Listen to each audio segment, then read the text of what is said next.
All right, welcome to another edition to Cooking with Marco.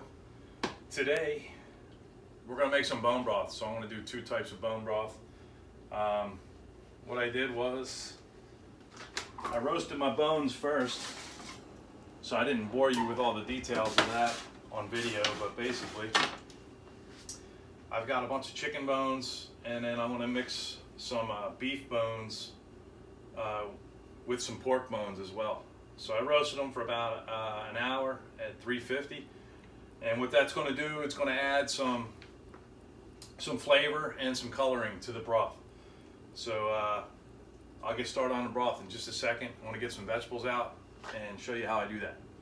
So as you can see, I don't waste any of the vegetables. What I do is anytime I'm cooking up vegetables, the stuff that you normally throw away, I store in a big Ziploc bag in the freezer for just this moment. So I'm going to separate all this and get back to you in a second and show you all the vegetables. Okay, so I just transferred all those vegetables out of the bag onto the cutting board here, and I just have an assorted amount of vegetables, whatever that we don't eat or that we're going to throw away. So you can see we have some broccoli stalks, onions, the end of the onion that people usually toss away. Still got nutrients in it. It's the end of celery. It's frozen. There's some carrots in here, peppers, onions. The onions and probably the garlic is the most important aromatics, maybe the carrots as well. And what I'm going to do is, probably the most important thing is get the apple cider vinegar. You can use any brand. I usually use Bragg's, but we got a good deal from Kirkland on apple cider vinegar. And I like to get organic with the mother in it. So a lot of people forget to put this in, but I'm gonna pour this down into the Instant Pot. You can see I have a 6-quart and an 8-quart. Both are really nice. Swear by these things. If you don't put this in, it's going to affect your ability to get the nutrients out of the bones. So that's a really important step. So I just do it right off the get-go. Next, I'm going to lay some bones down into the bottom. So in the 8-quart, I want to make some more chicken. I got a lot more chicken bones. So this is actually a chicken carcass right here. It's going to come off and go in here. And then I'm going to lay the bones down. Once they're in there, I'll come back to you. All right, so now I got all the bones layered out here. Let's take a look. Again, the 8-quart, I put some chicken bones in there, roasted. And in the 6-quart, I got mostly pork rib bones and a couple bones from steaks. So it's just going to be a mix. It's fine. You can mix anything you want. It's about getting the nutrition. So now I'm going to add a little salt.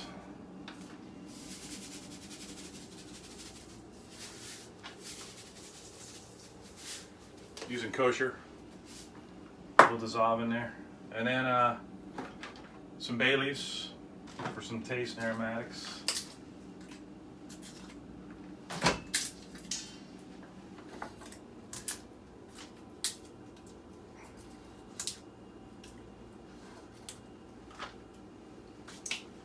And now I'm going to add all the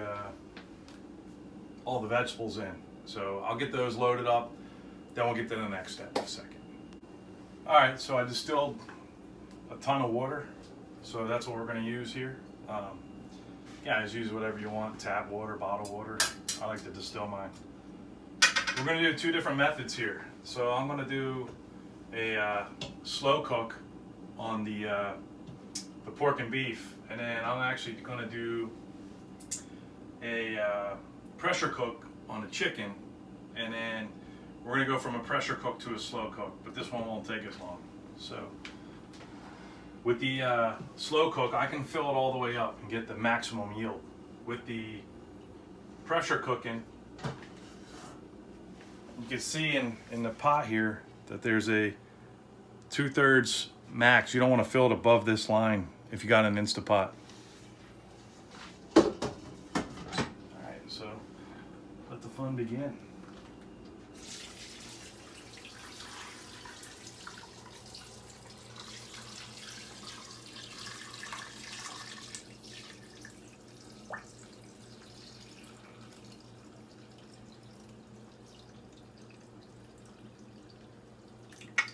Again, I filled that one all the way to the top. But again, I'm only using the slow cook feature on here. Normal. And we're gonna take that up to 12 hours. All right.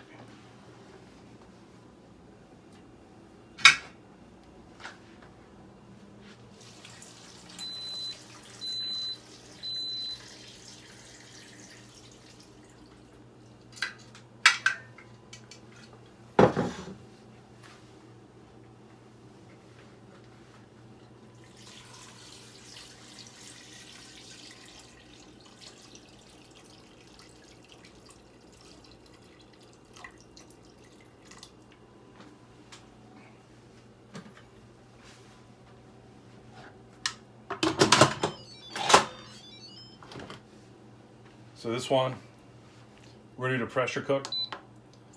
So I'm gonna set the pressure cook.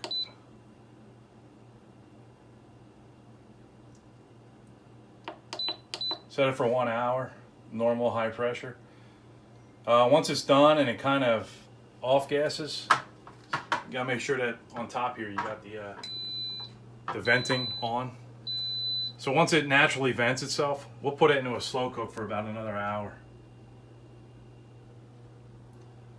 So once that's done, we'll come back and I'll show you the results. Okay, through the magic of television, we're already done with both loads here. So let me do a little reveal to show you what it looks like. Again, this is the beef bone broth that we did on slow cook. And as you can see, it's got a nice good color. And this is the pressure cooked chicken broth. That too has some good color.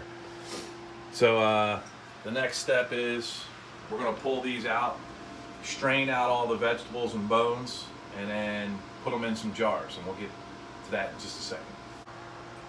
All right, so what I did here is here's what you have left over. I drained this into a colander that's sitting inside of a large bowl, just to make sure I strain out the big parts that fell in.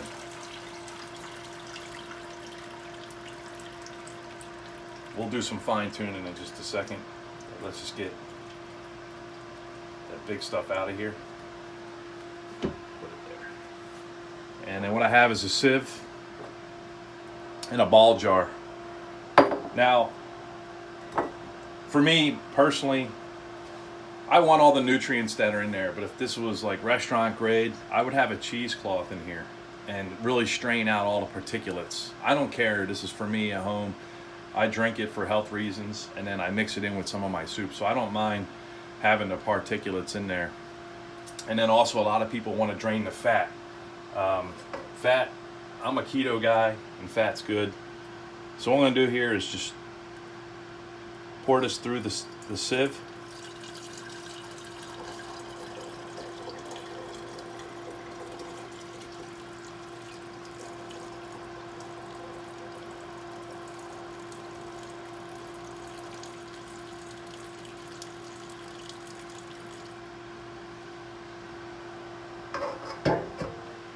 As you can see, the sieve collected a bunch of the particulates I'm talking about. So I got the big ones out. And then what you're going to be left with is a good jar. It's got great color. A lot of people want to get it as clear as possible if you work in a restaurant or you want to serve this professional style. But again, that's just all nutrients. So what I'm going to do is I'll strain them all and then get them out. I'll have the chicken and the beef, and I'll show you all the yield that I got. All right, so now we finished all of our packing. I'll put them all in the ball jars here, and here's the yield that I got. I did two chickens and 1 beef. So this was from a 6-quart, and this is from an 8-quart pan. Obviously, the displacement isn't going to be equal because I got bones and other stuff in there, vegetables and whatnot. So you're not going to get that much actual broth out of there. But this is the beef. This is the chicken. I put some of the chicken in the fridge overnight. And as you can see, you get like a fat layer. See, this is the beef fat layer right here. It's kind of hard to see. Some people want to scoop it out first. If you want to remove the fat, my recommendation is put it in the refrigerator, and it will get hard, and then you can just pull the hard piece out, and then all the fat's removed, if that's what you want to do. I personally like to drink the fat myself.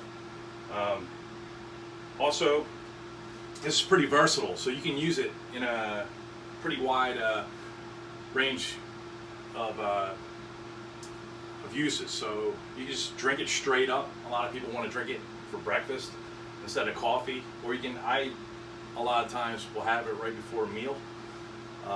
And then also we make soups. It's a soup base. So if I'm making like broccoli soup or cream of mushroom or anything, I will use chicken or beef as my base. So there you go. You have it. It's pretty easy and it's pretty cheap. It's just all leftover stuff that you had. So there you have it. And that's another edition of Cookin' with Marco.